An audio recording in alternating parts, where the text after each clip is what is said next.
প্রাতিষ্ঠানিক দুর্নীতির গভীরতাটা অনেক সময় একটা মাত্র সংখ্যা দিয়ে বুঝিয়ে দেওয়া যায়, আর সেই সংখ্যাটাই হতে পারে সরকারি তহবিলের এক অন্ধকার যাত্রার শুরু। অঙ্কটা হল ১.৬৯ কোটি টাকা। এটা কিন্তু কোনো সাধারণ সংখ্যা না, এটা জনগণের করের টাকা, যা স্থানীয় উন্নয়ন প্রকল্পের জন্য বরাদ্দ করা হয়েছিল।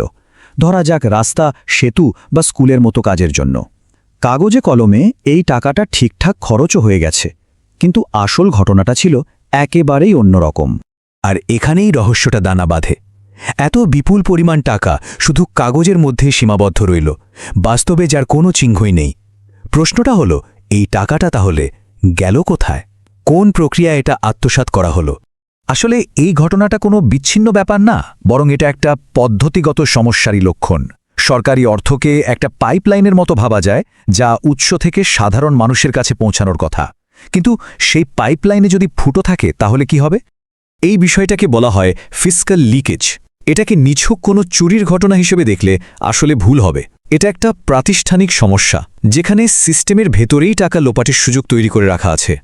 ভাবুন তো, একটা বিশাল পাইপলাইন দিয়ে জাতীয় বাজেট থেকে জনগণের জন্য পানি আসছে, কিন্তু সেই পাইপলাইনে যদি অসংখ্য ছোট বড় ছিদ্র থাকে, তাহলে তো পানি তার গন্তব্যে পৌঁছানোর আগেই হারিয়ে যাবে।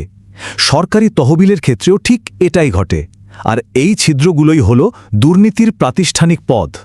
এই যে লিকেজ বা টাকার চ্যুতি, এটা কিন্তু কোনো এলোমেলো প্রক্রিয়া না, বরং এটা একটা অত্যন্ত সুসংগঠিত আর পরিকল্পিত অপারেশন। এই দুর্নীতির কেন্দ্রে আছে একটা ত্রিভুজ। এর তিন কোণায় থাকে জনপ্রতিনিধি, সরকারি কর্মকর্তা আর ঠিকাদার। তাদের সমন্বয়ে এমন একটা দুর্ভেদ্য চক্র তৈরি হয়, যা প্রকল্পের শুরু থেকে শেষ পর্যন্ত প্রত্যেকটা ধাপে টাকা আত্মসাৎ করার নিশ্চিত করে। এদের প্রথম হাতিয়ার হল ভুতুরে তালিকা। মাস্টার রোলে এমন সব মানুষের নাম ঢোকানো হয়, যারা হয়তো মারা গেছেন, বিদেশে থাকেন বা বাস্তবে তাদের কোনো অস্তিত্বই নেই। এই ভুতুরের সুবিধাভোগীদের নামেই বরাদ্দ দেওয়া হয়, যা পরে আত্মসাৎ করা হয়। এরপর আসে কমিশন সংস্কৃতি। অসম্পূর্ণ বা নিম্নমানের কাজের বিল পাস করানোর জন্য কর্মকর্তাদের একটা নির্দিষ্ট হারে কমিশন দেওয়া হয়। এটা এখন আর কোনো গোপন বিষয় না, বরং এটা যেন একটা অলিখিত নিয়ম হয়ে দাঁড়িয়েছে, সিস্টেমের একটা অংশ। আর সব শেষে সরবরাহ ব্যবস্থা থেকেই জিনিসপত্র গায়েব করে দেওয়া হয়। যেমন প্রকল্পের জন্য বরাদ্দ দেওয়া চাল বা গম সরকারি গুদাম থেকে বের হয়ে প্রকল্প এলাকায় পৌঁছানোর আগেই কালোবাজারে বিক্রি হয়ে যায়। ফলে প্রকল্প বাস্তবায়ন করা প্রায় অসম্ভব হয়ে পড়ে। এখন মনে হতে পারে, এত কিছু সত্ত্বেও প্রচলিত তদারকি ব্যবস্থাগুলো কেন এই চক্রকে ধরতে পারে না? কারণ এই সিস্টেমটা নিজেকে রক্ষা করার জন্য নিজেই কিছু প্রতিবন্ধকতা তৈরি করে রেখেছে। এই দুর্ভেদ্য ব্যবস্থার কারণ হল, এখানে ফলাফলের চেয়ে প্রক্রিয়াকে বেশি গুরুত্ব দেওয়া হয়। মানে কাজ হোক বা না হোক, শুধু কাগজপত্র ঠিক থাকলেই হলো। নাগরিকদের কাছেও প্রকল্প সম্পর্কে তেমন কোনো তথ্য থাকে না। পুরো ব্যবস্থাটাই অস্বচ্ছ থাকার জন্য ডিজাইন করা হয়েছে, আর এই অস্বচ্ছতার আড়ালেই দুর্নীতি টিকে থাকে। যখন প্রাতিষ্ঠানিক জবাবদিহিতা ব্যর্থ হয়, তখন ক্ষমতার ভারসাম্য বদলানোর জন্য একটা নতুন শক্তির প্রয়োজন হয়। এমন একটা হাতিয়ার আছে, যা এই দুর্ভেদ্য ব্যবস্থাকে চ্যালেঞ্জ করতে পারে।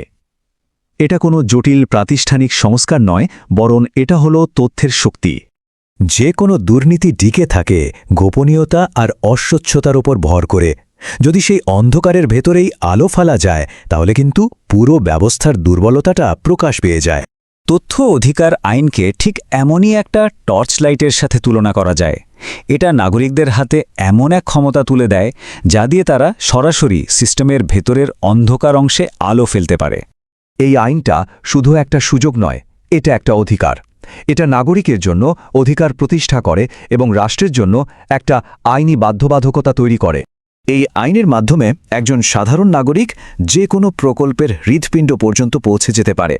প্রকল্পের প্রস্তাবনা, বাজেট, ওয়ার্ক অর্ডার, টেন্ডারের নথি, এমনকি কাজ পরিমাপের যে খাতা বা মেজারমেন্ট বুক, সেটাও দেখার অধিকার পায়। আর এই তথ্যগুলো হাতে পেলেই প্রকল্পের স্বচ্ছতা যাচাই করার সুযোগ তৈরি হয়। আর ঠিক এখান থেকেই নাগরিক এবং রাষ্ট্রের মধ্যেকার সম্পর্কের পুরো সমীকরণটাই বদলে যেতে শুরু করে।